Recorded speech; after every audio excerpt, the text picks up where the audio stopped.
નમસ્કાર, આપ જોઈ રહ્યા છો યુટીસી ન્યૂઝ. વડોદરા સયાજીગંજના ધારાસભ્ય કેયુર રોકડિયાએ આજે હરણીના ખેડૂત પુત્ર સંદીપની સામે 50 કરોડ રૂપિયાનો માનહાનિનો દાવો કરી દીધો છે.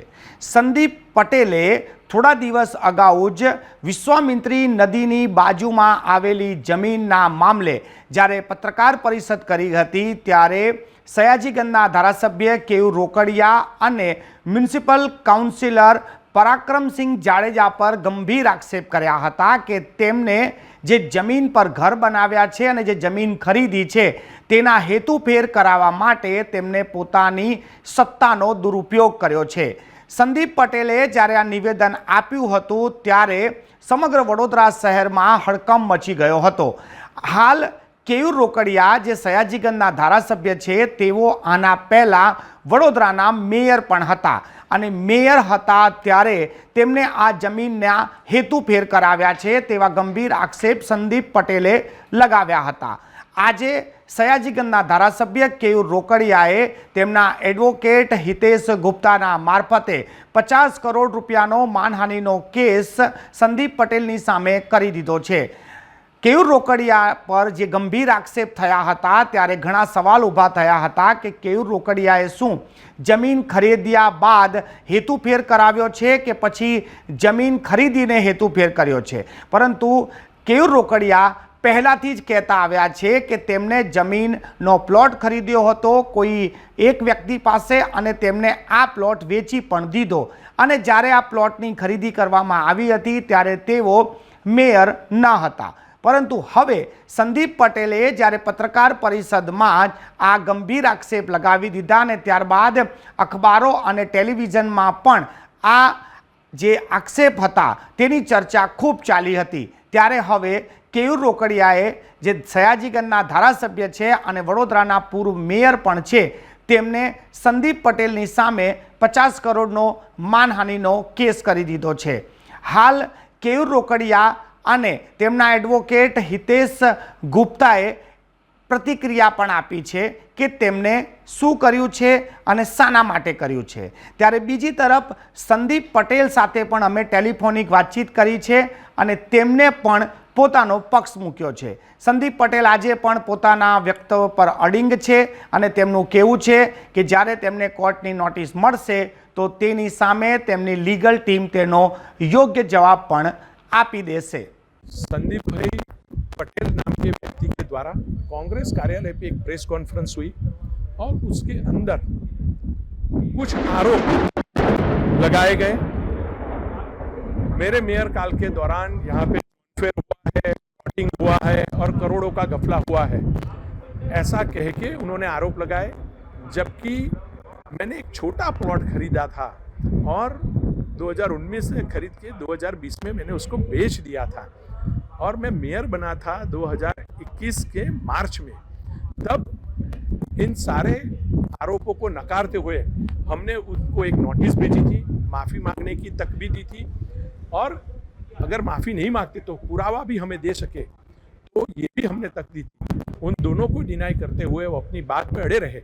इसलिए आज हमने उनके ऊपर सिविल दावा भी किया है और फौजदारी फरियाद भी, आज हमने क्रिमिनल केस भी उनके ऊपर दाखिल किया है. कितना बड़ा मामला मानते हैं ये आपके ऊपर आरोप लगाए गए?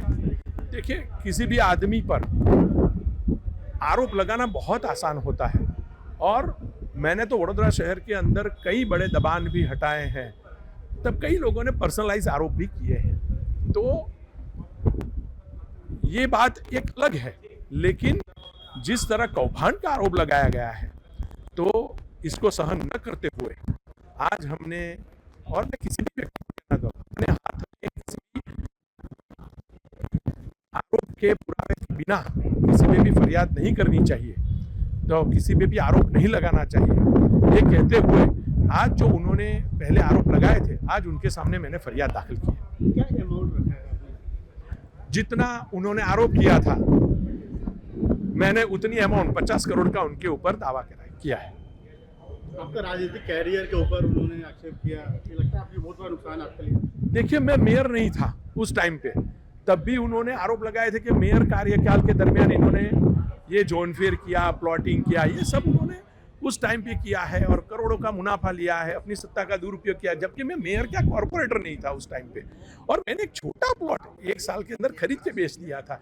जब वो जोन फेयर जगह हुई तब मैं किसी पोजीशन पे नहीं था, ना ही तो मैंने उस टाइम पे जगह खरीदी, मैंने उसके 2 साल बाद जगह खरीदी है। तो ये सारे आरोप कहीं ना कहीं मिसमैच हो रहे हैं। हमने उनसे पुरावे भी मांगे हैं, तब जाके उन्होंने पुरावे भी नहीं दिए, तब जाके हमने कोर्ट में आज फरियाद की।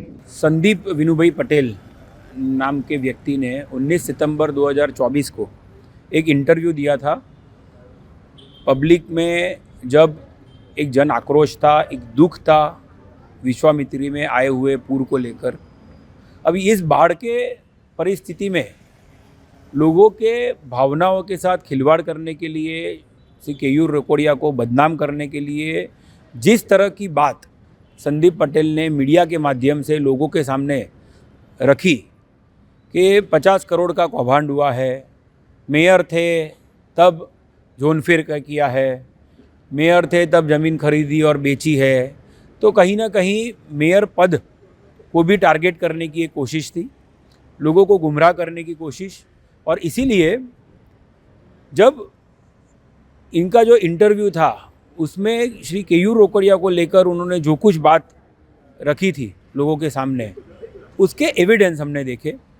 क्योंकि एक इंसान झूठ बोल सकता है, डॉक्यूमेंट जो है वो सच बोलते हैं। इस केस के अंदर डॉक्यूमेंट क्लियर थे और वो क्लियर कर रहे थे कि ये जब ज़मीन खरीदी गई है, जब ज़मीन बेची गई है, तब केयूर रोकड़िया कभी मेयर थे ही नहीं। मेयर पद संभालने से पहले उन्होंने ये ज़मीन बेच दी थी। जोन फेयर करवाने के वक्त भी उनका इस ज़मीन के साथ कोई लेना देना नहीं था। इन्होंने 2019 में ज़मीन खरीदी, 2021 में ज़मीन बेच दी, और जो कुछ इस ज़मीन को लेकर विवाद छिड़ा गया था वो कहीं ना कहीं केयूर रोकड़िया को बदनाम करने की एक साजिश थी। कोर्ट में केस फाइल करने से पहले एक लीगल नोटिस दी गई थी, एक अवसर दिया गया था संदीप पटेल को अपनी बात प्रूव करने के लिए कि उन्होंने जो कुछ बात मीडिया के समक्ष रखी है उसके एविडेंस वो दे, लेकिन एविडेंस नहीं दे पाए। उनको ऑप्शन में ये भी कहा गया था कि या तो वो एविडेंस दे या माफ़ी मांगे, ना ही उन्होंने एविडेंस दिए ना ही माफ़ी मांगी, और एक बहुत ही वेग उन्होंने रिप्लाई दिया है। जब ये सारी चीज़ें हमने देखी तो एक चीज़ क्लियर थी कि इन्होंने जो कुछ किया है, उन्होंने जो कुछ बोला है वो कहीं ना कहीं बदनाम करने के लिए ही बोला गया है, और इसीलिए उनके सामने क्रिमिनल केस हमने आज कोर्ट में फाइल किया। कोर्ट ने सारी फैक्ट्स वेरीफाई करते हुए संदीप पटेल जो इस केस के अक्यूज़ड हैं उनके सामने नोटिस जारी कर दिया है, और 50 करोड़ का एक सिविल केस में दावा भी उनके सामने इनिशिएट किया है हमने। तो आने वाले दिनों में हमारे पास जो एविडेंस है, हम हमारे केस को कोर्ट में प्रूव करेंगे कि जो इंटरव्यू दिया गया था वो बदनाम करने का ही एक गुनाह था जो संदीप पटेल ने किया है। एक एमएलए पर ऐसा आरोप, इसका क्या रीज़न हो सकता है? सस्ती प्रसिद्धि प्राप्त करने के लिए कोई भी ऐसा व्यक्ति जो युवाओं में काफ़ी प्रसिद्ध है, एक कम उम्र में बहुत सारी उपलब्धियां जिन्होंने प्राप्त कर रखी थी, अच्छे काम कर रहे हैं, वैसे व्यक्ति को अगर टारगेट करते हैं तो हम भी कहीं ना कहीं रातों रात पॉपुलर हो जाएंगे। तो ये सस्ती प्रसिद्धि लेने के लिए जिस तरह की बातें लोगों के सामने रखी गई, एक धारासभ्य को बदनाम करने की कोशिश, मेयर पद को टारगेट करने की कोशिश, तो जिस तरह की चीज़ें हुई है ये सारा एक ही चीज़ बताता है कि कहीं ना कहीं बदनाम करने के लिए और खुद को पॉपुलर करवाने के लिए ये पब्लिसिटी स्टंट संदीप पटेल का था। જી સંદીપભાઈ નમસ્કાર, યુટીસી ન્યૂઝમાં આપનું સ્વાગત છે।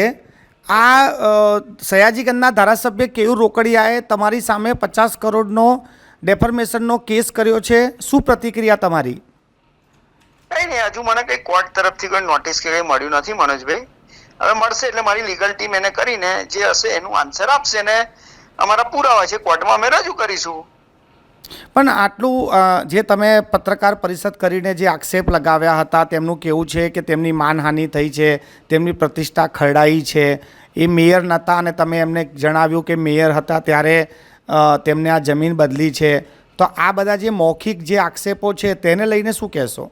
કોઈ મૌખિક આક્ષેપ નથી. એમને જે રીતે એમને લીગલ મેટર કરી છે એ રીતે મારી લીગલ ટીમ છે એ લીગલ આન્સર આપશે ને અમારી પાસે બધા જ એના પુરાવા જે રીતે જે એમના જે જમીનના કે જે બી હોય કે બધા જ પુરાવા છે. અમે એમના કેસ શું છે હજુ મને કશું મળ્યું જ નથી મનોજભાઈ, તો હવે એની પર હું વધારે કોર્ટની વસ્તુ છે એની પર ટિપ્પણી ના કરી શકાય. પણ મને નોટિસ મળશે એટલે મારી લીગલ ટીમ એનો આન્સર આપશે અને અમારા જે પુરાવા છે એમને મને નોટિસ મોકલી હતી, એનો નોટિસનો આન્સર પણ મારી લીગલ ટીમે મારા એમના પુરાવા સાથે આપેલી છે જવાબ. એટલે ના, એટલે લીગલમાં તો તમે જે કરશો, પરંતુ હમણાં જે એમનું સ્ટેટમેન્ટ આવ્યું છે, મીડિયામાં જે ઇન્ટરવ્યૂ આપ્યો છે તેમાં પણ એ કહી રહ્યા છે કે એમને ખોટું કીધું છે અને અમે એમની પર આ દાખલ કર્યું છે. તો એની જે મૌખિક જે નિવેદનો આવ્યા છે કેયુરભાઈના અને એમના એડવોકેટના, એને લઈને શું કહેશો? એમને 2021માં એ મેયર હતા ત્યારે એમની મેયરની નીચેથી બધી બહુ જમીનની પ્લોટ વેલિડેશન થયેલા છે. પ્લોટ વેલિડેશન એટલે 40% કપાત કરીને પ્લોટની મંજૂરી આપવા માટે, બરાબર છે. એમાં અમુક જગ્યા આ જે સર્વે નંબર આપણે જે ડેફિનેશન જે કર્યા હતા પત્રકાર પરિષદ, એ જ પ્લોટ વેલિડેશનમાં એ જ સર્વે નંબરમાં 21/8/2021 એમાં 40% જેટલી કપાત થઈ નથી અને બીજા બધા ખેડૂતોમાં કપાત થઈ છે. એ પુરાવાની સર્ટિફાઈડ નકલ અમે કોર્ટમાં સમય રહે અમે રજૂ કરીશું. અમારી પાસે સર્ટિફાઈડ નકલ છે નહીં. કેયુરભાઈ, એટલે જે કેયુરભાઈએ જે ડેફર્મેશન તમારી પર કર્યો છે 50 કરોડના, એટલે તમે હજી પણ એવું જ કહી રહ્યા છો કે તમે લીગલ રાહે જઈને જવાબ આપીશો? તમને જે તમારા સ્ટેટમેન્ટ જે તમે આપ્યા છે એની પર હજી પણ તમે કાયમ જ છો? હા, ચોક્કસ. અમે લીગલથી જ અમે જે લીગલ, કારણ કે હજુ મને લીગલ શું છે કે મને નોટિસ કોર્ટની મળી નથી. કોર્ટની જે નોટિસ મળશે મારા વકીલ કે મારા લીગલ ટીમ છે એને કરીને ડોક્યુમેન્ટના આધારે મારી લીગલ ટીમ એનો જવાબ આપશે ચોક્કસથી. સંદીપભાઈ, તમને લાગે છે કે કેયુરભાઈ એક ધારાસભ્ય છે, સરકારમાં છે અને જે રીતે ડેફર્મેશન કર્યો છે તો તમને ક્યાંક ને ક્યાંક આનાથી નુકસાન થઈ શકે? એ તો મનોજભાઈ જો પહેલી વસ્તુ 50 કરોડ હોય, 100 કરોડ હોય, 30 કરોડ હોય, 10 કરોડ હોય, કોર્ટ નક્કી કરશે. આજે હું કોઈની પર 50 કરોડનો દાવો કરું કે 10 કરોડનો દાવો કરું, પણ એ નક્કી કરવાનું કોર્ટનું છે કામ. એમાં લીગલમાં હું કઈ પડું નહીં અત્યારમાં, પણ એ કોર્ટ નક્કી કરશે. 50 કરોડ રૂપિયાનો દાવો કર્યો છે, 50 કરોડનો દાવોમાં કોર્ટ પુરાવાના આધારે જે નક્કી કરશે એ તમામને ગ્રાહ્ય રહેવાનું જ છે. મને બી કોર્ટ સજા કરે, કેવુંભાઈ બી કદાચ સજા કરે પુરાવાના આધારે. હજુ એની પર ક્વેશ્ચન જ છે વસ્તુ પર. એટલે હું તમને ફરી કહું છું કે મારી લીગલ ટીમ એમને બહુ સારી રીતે સારો આન્સર ને કોર્ટમાં એમને જે દાવો કર્યો છે એનું જે રીતે કાયદાકીય રીતે જવાબ આપવાનો છે એ આપશે. ખૂબ ખૂબ આભાર સંદીપભાઈ અમારી સાથે ચર્ચા કરવા માટે. Okay, thank you.